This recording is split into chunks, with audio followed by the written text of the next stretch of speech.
Welcome to my channel growing up classes. आज की video में हम डिस्कस करने वाले हैं बेसिक टर्म्स ऑफ अकाउंटिंग, जो आपकी बुक का चैप्टर नंबर 2 है। ये वीडियो उन स्टूडेंट्स के लिए बहुत यूजफुल है जो अकाउंट्स में अपने बेस को स्ट्रॉन्ग करना चाहते हैं।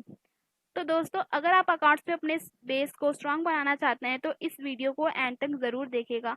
और अगर आप हमारे चैनल ग्रोइंग अप क्लासेस पर नए हैं तो इसे सब्सक्राइब एंड लाइक भी ज़रूर कीजिएगा। तो चलिए स्टार्ट करते हैं। तो फर्स्ट है हमारा asset. An asset is a resource with economic value. यहाँ पर इकोनॉमिक वैल्यू का मतलब है मॉनेटरी टर्म्स में कोई वैल्यू होना। That an individual corporation owns और controls with the expectation that it will provide a future benefit. For example, आपके पास कैश है।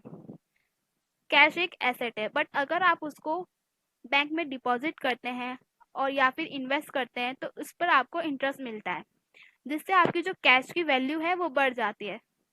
तो इससे आपको फ्यूचर में बेनिफिट होता है।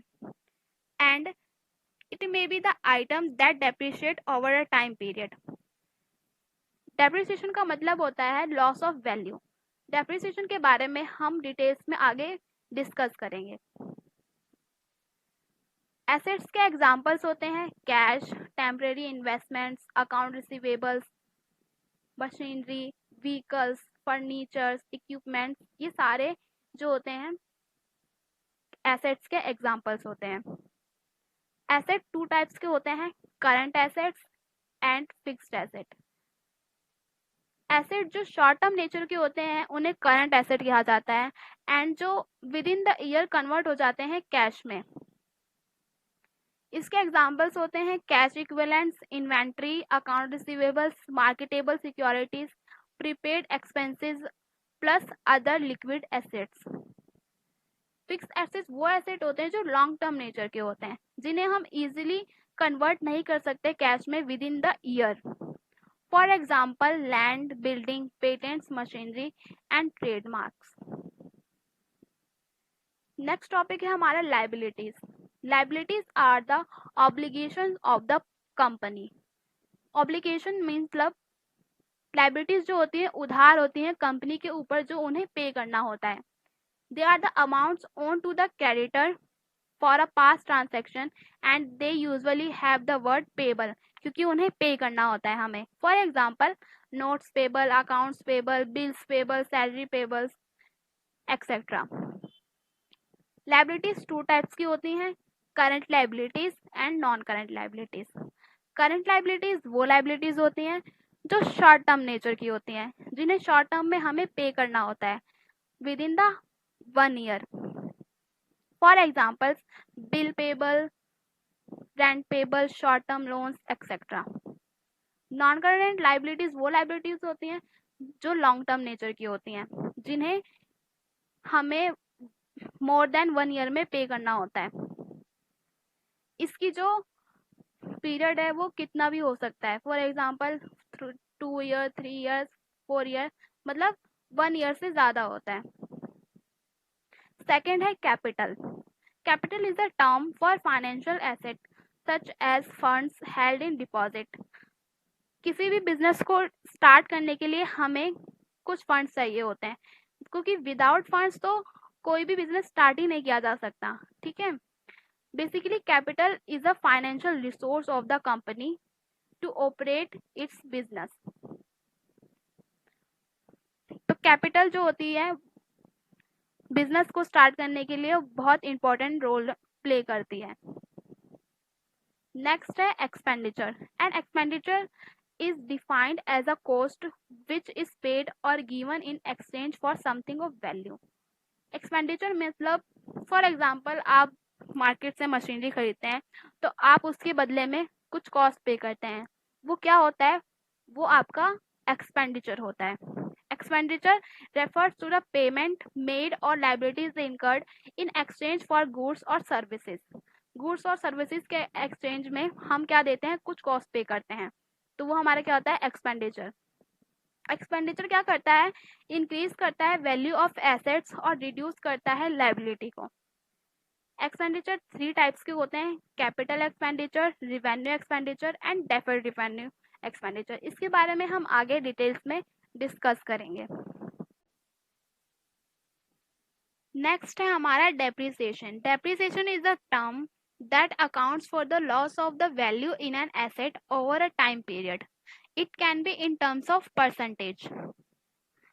इसे समझाने के लिए मैंने आपको एक एग्जाम्पल लिखा है, चलिए इसे समझते हैं।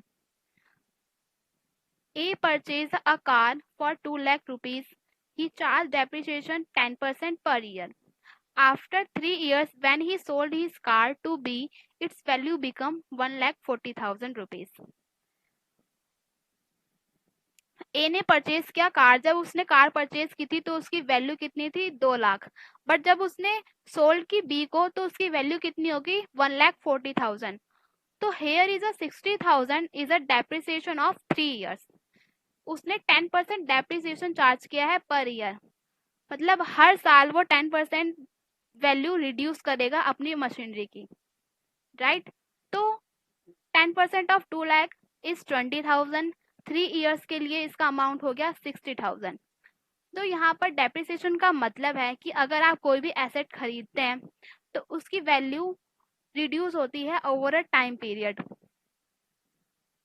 ओके, नेक्स्ट हम डिस्कस करने वाले हैं revenue. Revenue is any money earn by the business. It means any money और income generate by the business is called revenue. For example, sales से जो बिजनेस को इनकम होती है वो रेवेन्यू कहलाती है, और इन्वेस्टमेंट पे जो इंटरेस्ट मिलता है बिजनेस को वो भी रेवेन्यू में इंक्लूड किया जाता है। नेक्स्ट हम डिस्कस करेंगे cash flow. Cash flow is the term that describe the inflow and outflow of cash in a business. It means cash flow का मतलब होता है कि कितना पैसा हमारे बिजनेस में आया है एंड कितना पैसा हमारे बिजनेस से गया है। ये सारी चीजें कौन शो करता है, कैश फ्लो शो करता है। नेक्स्ट है debtors. It refers to the person और entity who owns money. For example, आपने क्रेडिट पे गुड्स सोल्ड किए किसी पर्सन को, तो वो आपका डेटर होगा क्योंकि उससे आपको पैसा मिलेगा, राइट। नेक्स्ट है creditors. It refers to the party that has to delivered a product, service और loan and is own by one और मोर पर्सन और अ डेटर। बेसिकली जो क्रेडिटर्स होते हैं वो कंपनीज की लायबिलिटीज होती हैं। जब कोई बिजनेस कोई प्रोडक्ट सर्विस एक्वायर करता है ऑन क्रेडिट तो वो उसकी लायबिलिटी बन जाती है, और जिसे वो पे करता है वो उसका क्रेडिटर बन जाता है। नेक्स्ट है goods. The things which are bought and sold by the business is called goods.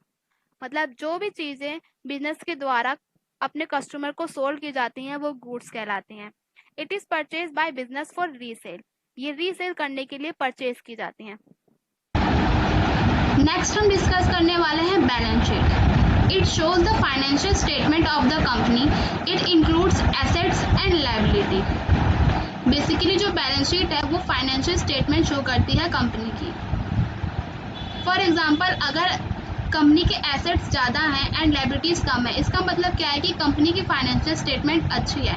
But अगर लायबिलिटीज़ ज़्यादा है एंड एसेट्स कम है, इसका मतलब ये है कि फाइनेंशियल स्टेटमेंट कंपनी की अच्छी नहीं है एंड कंपनी को मोर फंड्स की ज़रूरत है। Next is profit and loss account.